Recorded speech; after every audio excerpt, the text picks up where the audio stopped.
కేవలం 15%తో ఈరోజు ఒక లోన్ అనేది ఫుల్ అండ్ ఫైనల్ సెటిల్మెంట్ అయితే చేయడం జరిగిందండి. కేవలం 15%తోనే. సంవత్సరం రోజులుగా విపరీతంగా బ్యాంక్ నుంచి హరాస్మెంట్స్, రికవరీ ఏజెంట్స్ నుంచి విపరీతంగా వేధింపులు జరుగుతుంటే, ఆ తర్వాత నేను బ్యాంక్ వాళ్ళ హెల్ప్ తీసుకొని, అదే బ్యాంక్ వాళ్ళతో హెల్ప్ తీసుకొని 2 సంవత్సరాలు టైం తీసుకోవడం జరిగింది. మొత్తం 3 సంవత్సరాల తర్వాత ఈ 2 సంవత్సరాల్లో ఒక్క కాల్ అంటే ఒక్క కాల్ నాకు రాలేదు. బ్యాంక్ నుంచి ఎటువంటి ఒత్తిడి లేదు. రికవరీ టీమ్ నుంచి అస్సలు ఒత్తిడి లేదు. ఈ 2 ఇయర్స్ కంప్లీట్‌గా రిలీఫ్ తీసుకున్న 2 సంవత్సరాలు కంప్లీట్ అయిన తర్వాత ఈరోజు ఈ యొక్క సెటిల్మెంట్ కూడా వాళ్ళు ఇచ్చిన ఆఫర్‌కి మించి ఇంకా తగ్గించుకొని కేవలం 15%తో ఈ లోన్ అనేది సెటిల్మెంట్ చేయడం అనేది జరిగింది. చాలామంది అంటుంటారు 15% ఎలా జరుగుతుంది ఏంటి అనేది ఎక్స్ప్లెయిన్ చేద్దాం. ఈరోజు నేను ఎలా సెటిల్మెంట్ చేసుకున్నాను, నేను సెటిల్మెంట్ చేసుకున్నానికి ఎటువంటి జాగ్రత్తలు తీసుకున్నాను అనేది ఎక్స్ప్లెయిన్ చేస్తాను. చాలామందికి ఈ సెటిల్మెంట్ అంటే రికవరీ టీమ్ వాళ్ళు ఏంటంటే సహల విధాలా ట్రై చేస్తారు. మీ దగ్గర నుంచి ఎంతో కొంత పేమెంట్ చేయించాలి, మినిమం డ్యూ కట్టించేసేదానికే ప్రయత్నిస్తారు. దీనికి సెటిల్మెంట్ అని పేరు వాడుతూ ఉంటారు. నేను తీసుకున్న జాగ్రత్తలు ఏంటంటే, మీరందరూ కూడా ఈ జాగ్రత్తలు తీసుకుంటే ఖచ్చితంగా మీరు కూడా మీ లోన్ అనేది ఫుల్ అండ్ ఫైనల్ సెటిల్మెంట్ చేసుకుంటారు. ఎవ్వరు కూడా బ్యాంక్ని ఉద్దేశపూర్వకంగా మోసం చేయాలని ఎవరికి లేదండి. సిచ్యువేషన్ బ్యాడ్ అయినప్పుడే, మనం తిరిగి చెల్లించలేని పరిస్థితికి వచ్చినప్పుడే సెటిల్మెంట్కి వెళ్తాం. సెటిల్మెంట్కి వెళ్తే ఏమవుతుంది, కనీసం మనకు ఒక 5 సంవత్సరాల వరకు కూడా బ్యాంకులు మన మొహాలు చూడవు. లోన్స్ మనం పోవాలన్నా కూడా చేదరించుకొని బయటకు వస్తారు చూసినావా, ఆ టైప్ అనమాట.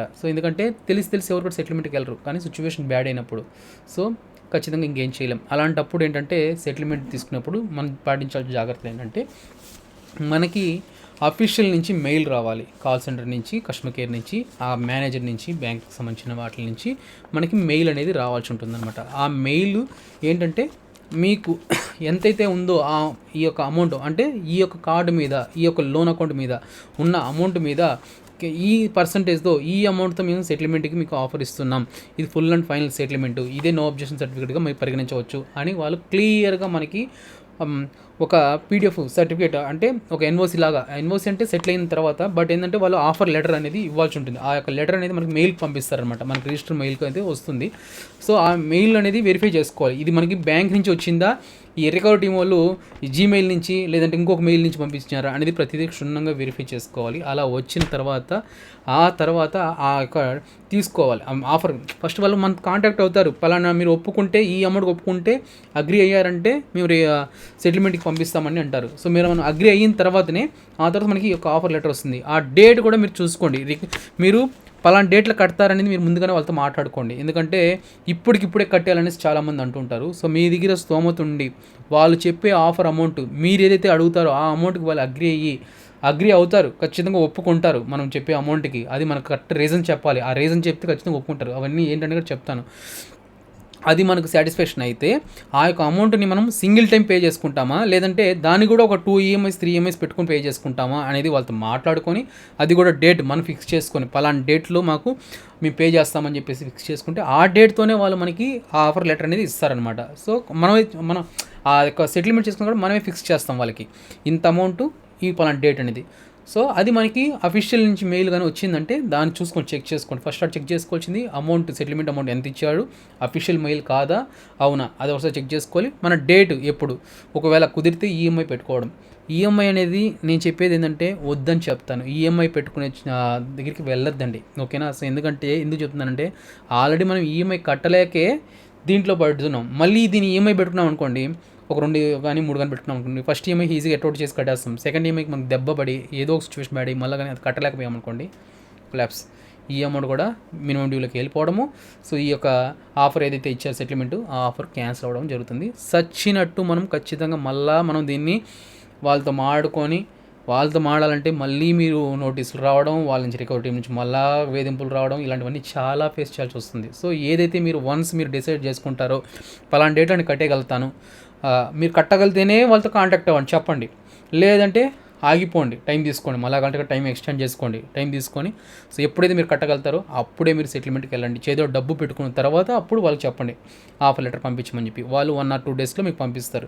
ఆ తర్వాతనే ఫుల్ అమౌంట్ చేతిలో ఉంటేనే కట్టుకోవడం మంచిదని నేను ఇచ్చే పర్సనల్ సలహా, ఓకేనా.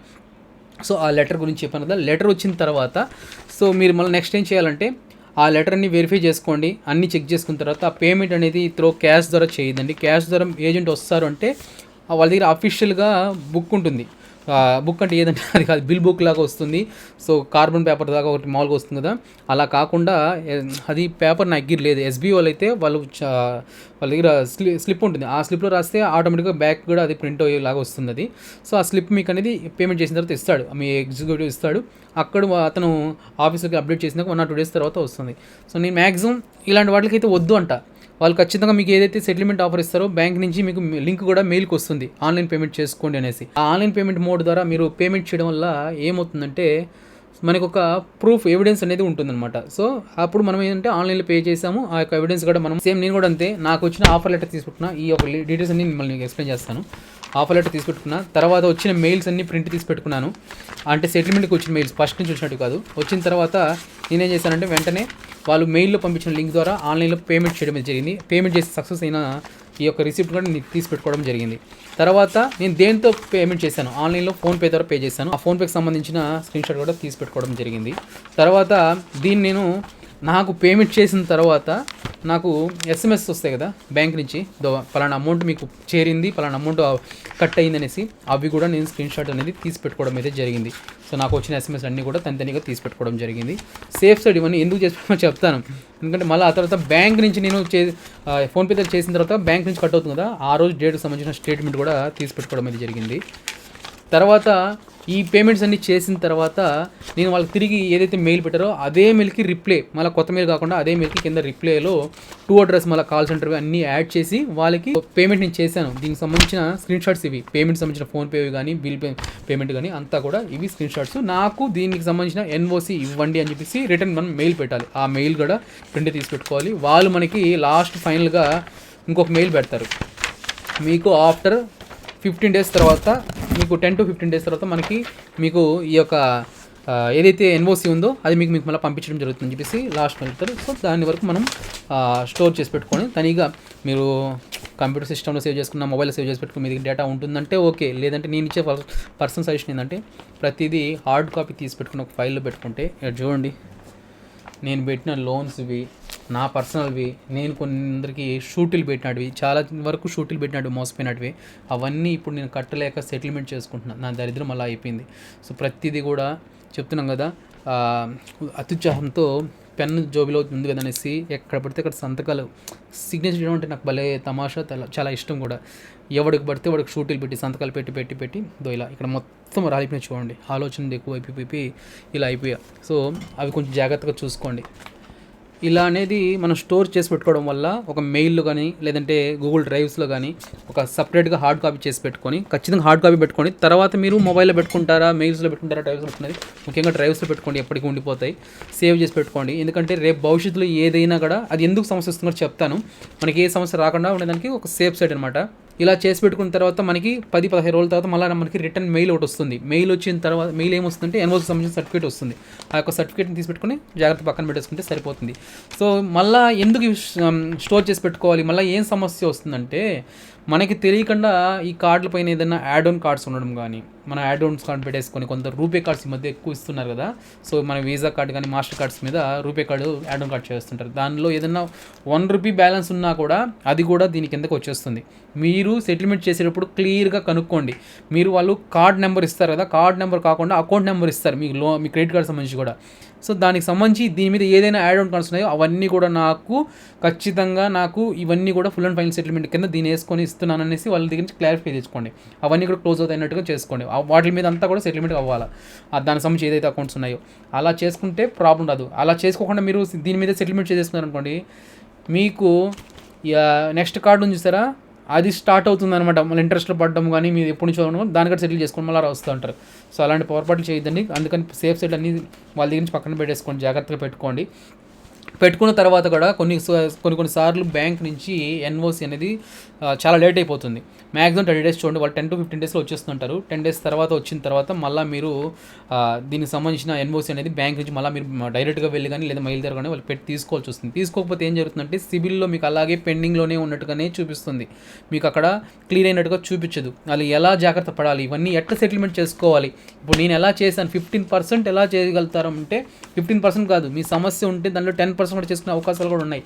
సో నేను చెప్పాను చాలామంది 10% 15% అని చెప్తున్నది ఎలా సాధ్యం అంటే మనము బ్యాంక్ని ఫ్రాడ్ చేయడం, మనం బ్యాంక్ని రిక్వెస్ట్ చేస్తున్నాం, మన ప్రాబ్లమ్స్ వాళ్ళకి తెలియజేస్తున్నాం, రిక్వెస్ట్ చేసి వాళ్ళ సైడ్ నుంచి సపోర్ట్ తీసుకుంటున్నాం, సపోర్ట్ చేసుకొని పేమెంట్ అనేది క్లియర్ చేసుకుంటున్నాం, క్లోజ్ చేసుకున్నాం. మనకి బ్యాంక్ శత్రువులు కాదు, సీరియస్ చెప్తున్నాం కదా. ఈ మధ్యలో రికవరీ ఏజెంట్లు అత్యుత్సాహం, ఎందుకంటే వాళ్ళకి ఈ యొక్క పేమెంట్లు రిసీవ్ చేపిస్తే వాళ్ళకి వచ్చే కమిషన్లు, వాళ్ళకి వచ్చే ఇది కోసం వాళ్ళు చేస్తుంటారు. ఎవరైనా అంతే కదా, శాలరీస్ వాళ్ళకి పని అప్పచెప్పినప్పుడు వాళ్ళ పని వాళ్ళు సక్రంగా చేయాలి కదా. సో వాళ్ళ పని వాళ్ళు చేస్తుంటారు, దాంట్లో మన తప్పు లేదు.